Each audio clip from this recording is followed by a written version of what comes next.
For more on the Prime Minister's visit to Qatar, we are now joined by our correspondent Arun Sharma, who joins us from Doha. Arun, we were just listening to that speech by the Prime Minister, even as he addressed workers there. Today is the second day of his stay at Qatar. There are lots of meetings planned. But how would you review the day that has gone by, the day that happened yesterday? What touched hearts basically back home, in addition to the talk and the grand welcome, was the way the Prime Minister reached out to the workers there at that gathering.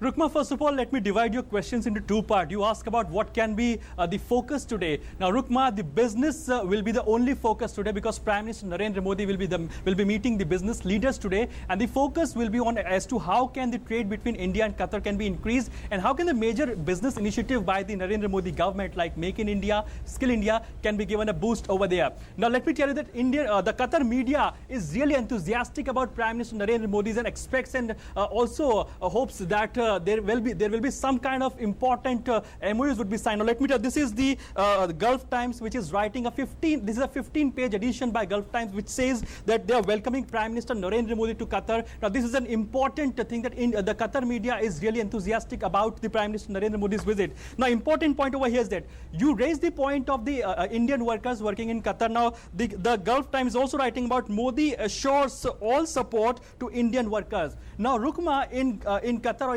in Gulf countries, there is a kafala system. In kafala system, the workers over here have to deposit their passport to the employers. They can't leave the organization. They can't even leave the country before informing without the permission of the employer. So these are the issues and challenges being faced by the workers over here. And Prime Minister Narendra Modi clearly gave a message yesterday, which was loud and clear, that Indian government is standing firmly besides them. And that is what Prime Minister said, that they'll review the situation and try to explore and try to find out that what more can be done in order to boost the Skill India in Qatar as well.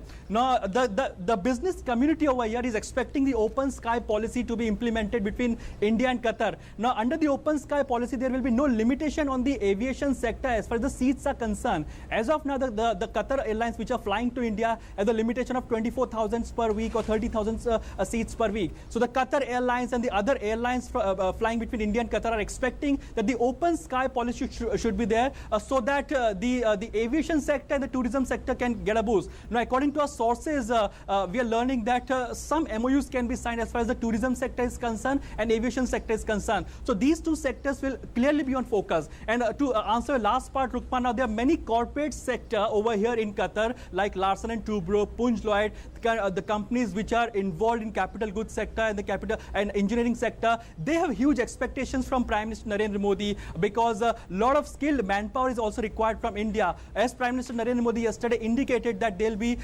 creating a world-class manpower. Let me also remind you, Rukma, India and Qatar have already signed a skill development MOU, which means that the India will be providing a skilled manpower to the Right, Arun, as you tell us, a lot of expectations. A lot of expectations. So this is all the focus all about of today. Right, a lot of expectations, as you clearly tell us, Arun Sharma, from the Prime Minister's visit and papers. They're also reporting on the various items on the Prime Minister's agenda, even as he met workers yesterday. Today, a lot of the corporate sector also has its eyes peeled on whatever happens today. In a short while from now, we will be taking you to Qatar for all the latest. Thank you very much, Arun, for joining us on that story.